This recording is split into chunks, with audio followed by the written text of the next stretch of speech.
jauh-jauhnya terbang bangau, kembalinya ke Kubangan juga. Nah, itulah kampung halaman kita, itulah tumpah darah kita yang harus kita jaga dan kita benahi. Di mana batas-batas wilayah nagari kita, di mana itu batas-batas jorong, batas kaum, wilayah suku, agar generasi mendatang mempunyai pedoman, tahu ada arsip, ada dokumentasi yang akan dipelajarinya nanti.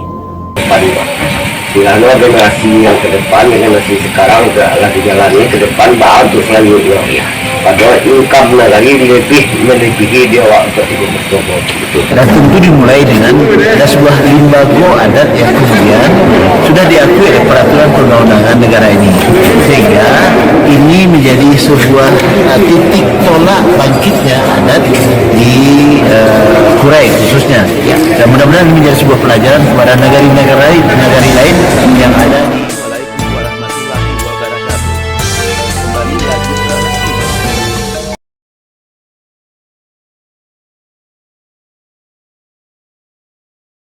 Masyarakat Hukum Adat Nagari Tigo Koto Silungkang, Palembayan, Kabupaten Agam, Sumatera Barat, bersiap memfungsikan kembali kekuasaan atau pemerintahan adat Salingka Nagari dalam limbago adat. Upaya memfungsikan kembali pemerintahan adat tersebut didasari masih adanya pemangku adat di masing-masing suku, kaum, jorong, dan nagari setempat. Tak kalah pentingnya, di mana setiap nagari di alam Minangkabau, yang falsafah adatnya berbunyi, adat Basandi Syarak, Syarak Basandi Kitabullah, mempunyai batas-batas wilayah tertentu. Dalam wilayah itu, terdapat kesatuan masyarakat, dan hak-hak tradisional yang diwariskan nenek moyang terdahulu. Tentunya, sangat penting dijaga serta dilestarikan sepanjang masa. Upaya memfungsikan pemerintahan adat juga didukung oleh konstitusi negara, peraturan daerah Provinsi Sumatera Barat, dan beberapa perundang-undangan yang berlaku dalam Kesatuan Negara Republik Indonesia. Hal ini disampaikan salah seorang anak nagari Tigo Koto Silungkang, An, Sultan Palito Alam, kemarin. Kata Palito Alam, sebelumnya, guna memahami maksud dan tujuan memfungsikan pemerintahan adat, telah digelar diskusi adat terkait Sako Pusako. Kemudian, usai diskusi, sambung Palito Alam, salah seorang ninik Mamak Jorong Silungkang, Yusman, Datuk Gunuang Ameh, merespon positif dan sangat mendukung upaya anak nagari agar pemerintahan adat secepatnya kembali berfungsi. Bahkan, Datuk Gunuang Ameh meyakinkan, dengan adanya kekayaan tradisional yang diwariskan leluhur, bakal mampu menunjang berjalannya roda pemerintahan adat di Salingka Nagari. Dijelaskan oleh salah seorang datuk atau nenek mama di Nagari Koto Silungkang, itu benar bahwasanya pemerintahan adat mampu menjalankan pemerintahnya sendiri. Karena apa? Karena didukung oleh perangkat yang ada seperti nenek mama, alim ulama, jadi pandai, bundo kandung, dan anak muda atau paripaga. Dan wilayah atau aset di nagari juga mencukupi. Maksudnya bahkan nenek mama itu bilang, income nagari pun melebihi untuk menjalankan pemerintahan adat. Contoh, income nagari yang ada, aset nagari, baik kebun, sawah, ladang, hasil hutan, belum lagi potensi objek wisata ditunjang dengan akses menuju objek wisata itu, di mana nantinya akan mendatangkan para wisatawan yang akan berkunjung ke nagari. Di nagari-nagari itu kita lihat ada 13 kalau nggak salah belasan atau 13 potensi objek wisata yang belum dikembangkan. Itu salah satu income nagari yang akan nanti membiayai, mengakomodir berjalannya pemerintahan adat di Nagari Tiga Koto Silungkang. Jadi Nagari Tiga Koto Silungkang itu wilayahnya baik dari kampung, jorong, nagari, hasil-hasil dari nagari itu memungkinkan untuk menjalankan pemerintahan adat. Sebagaimana kita ketahui, pemerintahan adat itu dipimpin oleh Nenek Mama dan penghulu, para cedek pandai, alim ulama. Sebagaimana juga kita ketahui, alim ulama yang disebut alim ulama diantaranya ya ada Pakiyah, ada Labai, ada Bangku,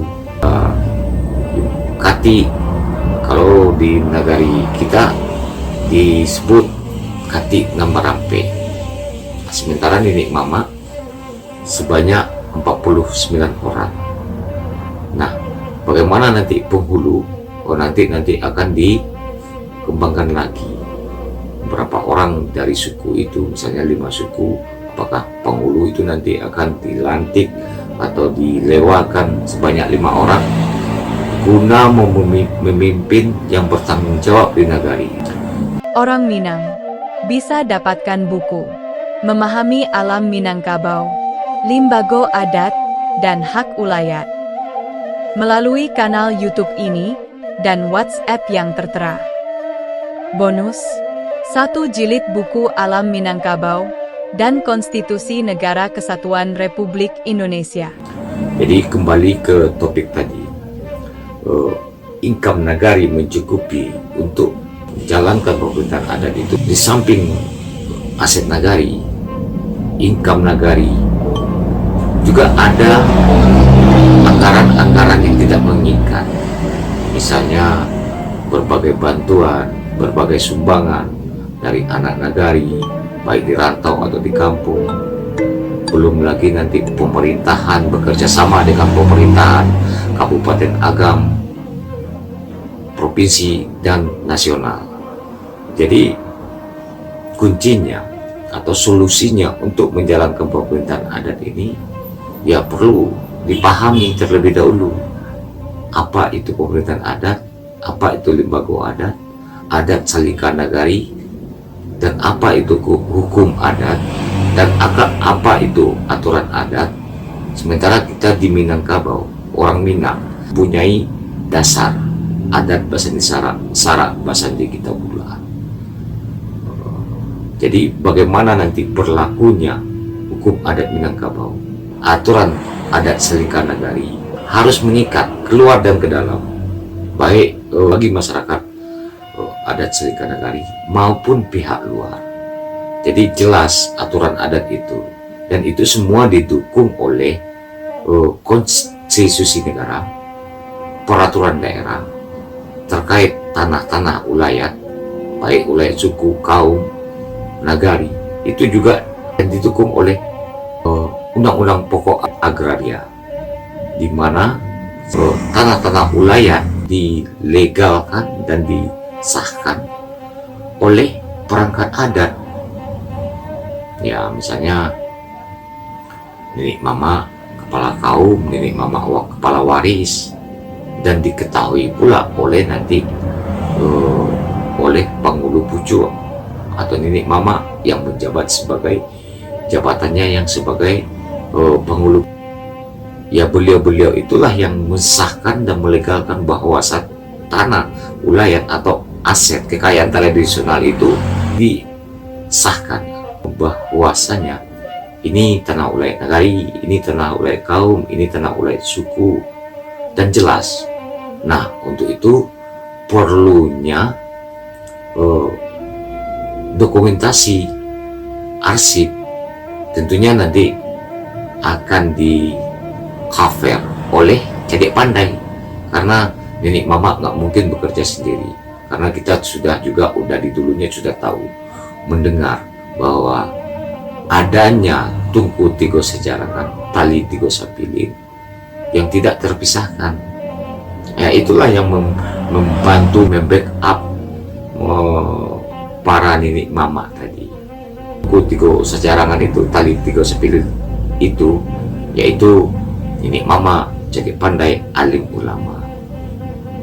Nah, disinilah peran pentingnya pemerintahan adat itu yang dikuasai oleh 3 jabatan tadi. Misalnya, penghulu adalah sebuah hukum yang mensahkan, yang membuat hukum di suatu nagari dan dijalankan dan mengikat keluar dan ke dalam. Kedua, cedek pandai. Cedek pandai itu ya dialah yang menguasai anak keponakan tadi itu, dialah yang menguasai berbagai bidang ilmu, administrasi, hukum, ekonomi, seni, budaya, dan lain-lain sebagainya. Nah, kemudian alim ulama, mana dasar atau falsafah adat Minangkabau ini, adat bahasa di Sarak bahasa di kita Buddha. Jadi Sarak adalah agama.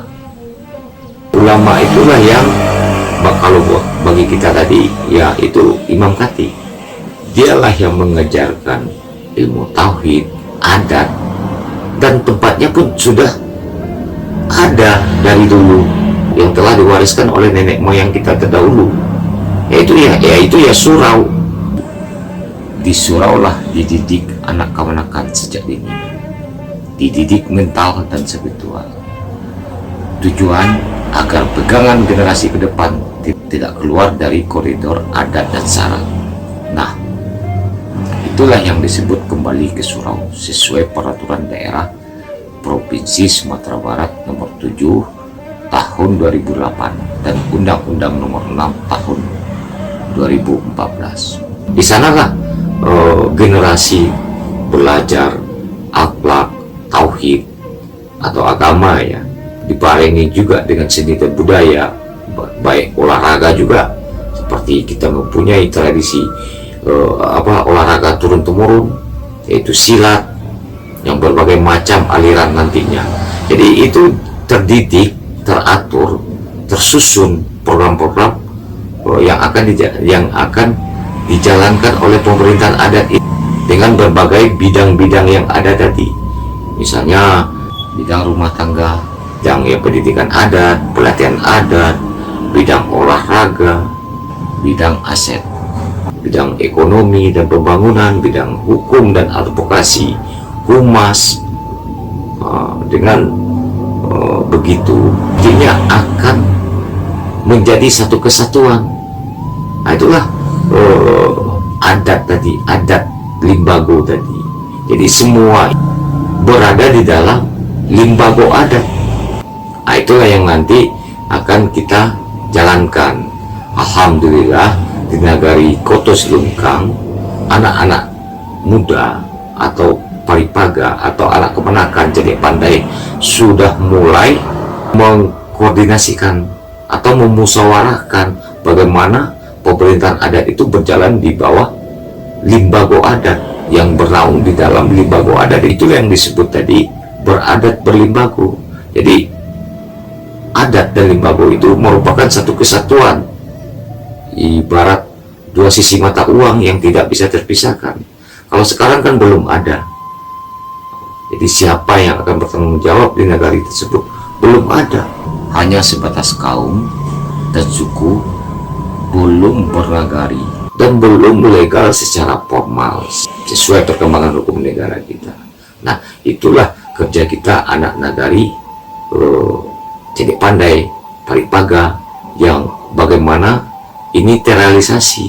Jadi ke depan ada kesatuan masyarakat hukum adat itu di bawah wadahnya limbago adat tadi, dan perangkat-perangkat yang ada bekerja bak pituah nenek-nenek moyang kita terdahulu, bagaimana bumi sanang padi menjadi, dan generasi ke depan pun juga mempunyai bekal yang cukup dalam menjalankan hidup dan kehidupan baik di kampung atau nantinya di rantau.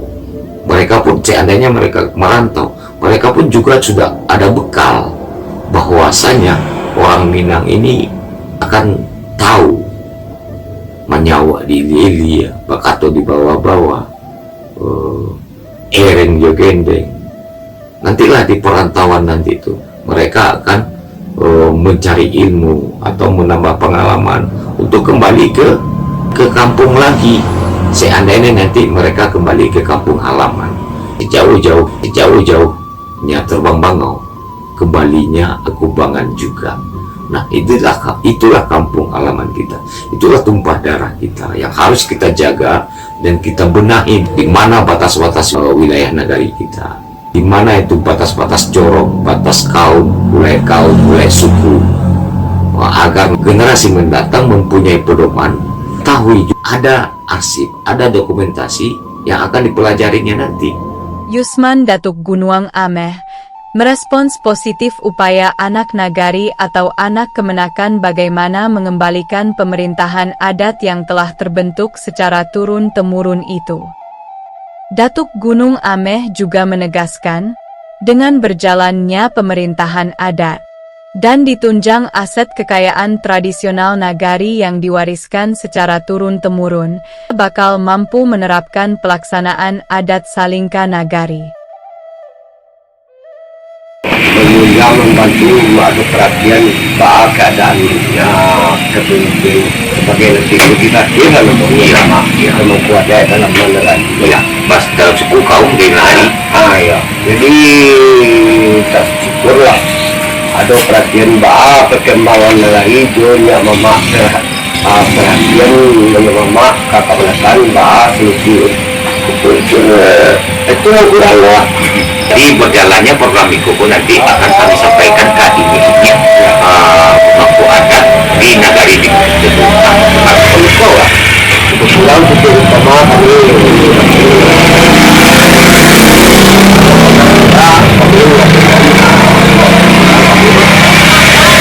ke depan Silano generasi yang ke depan, generasi sekarang lagi jalannya ke depan bagus selanjutnya ya.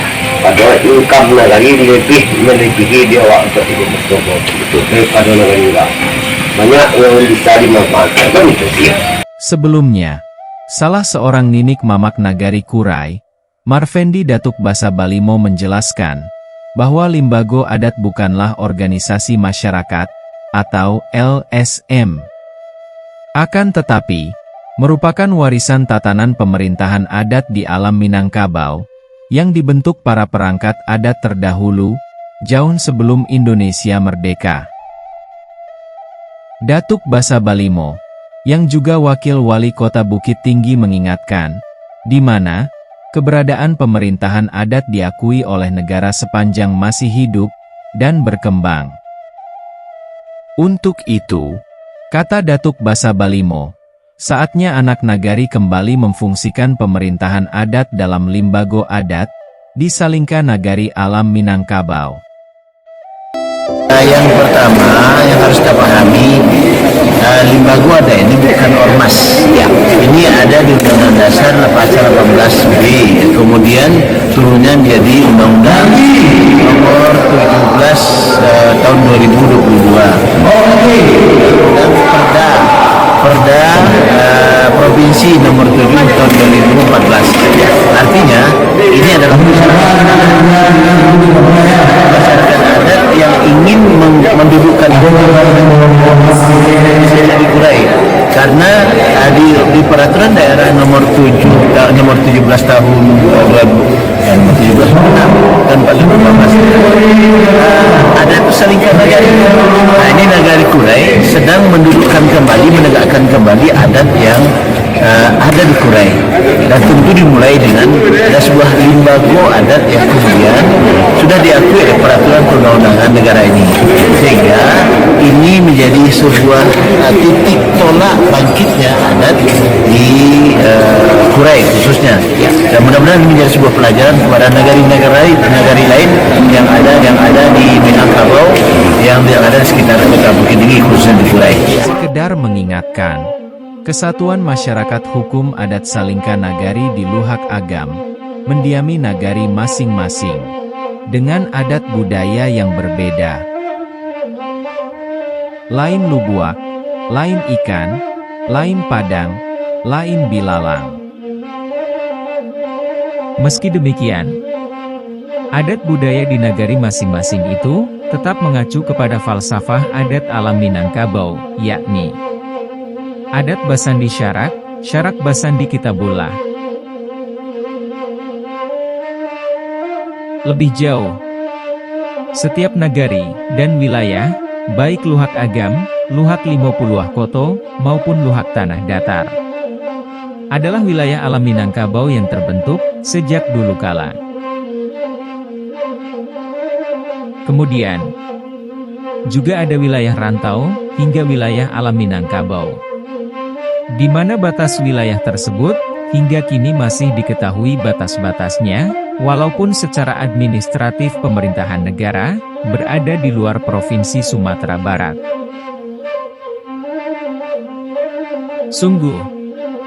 Sungguh banyak yang akan kita dalami dan pelajari selaku anak nagari di alam Minangkabau. Hal itu bukan saja penting bagi kita generasi saat ini, namun perlu kita perjelas agar legal dan formal guna dipedomani serta dilanjutkan estafet anak nagari mendatang. Adat alam Minangkabau dengan falsafah adat Basandi Syarak. Syarak Basandi Kitabullah, benar-benar indak lapuak dek hujan, indak lakang dek paneh. Indak layua dianjak, dan indak mati dibubuik.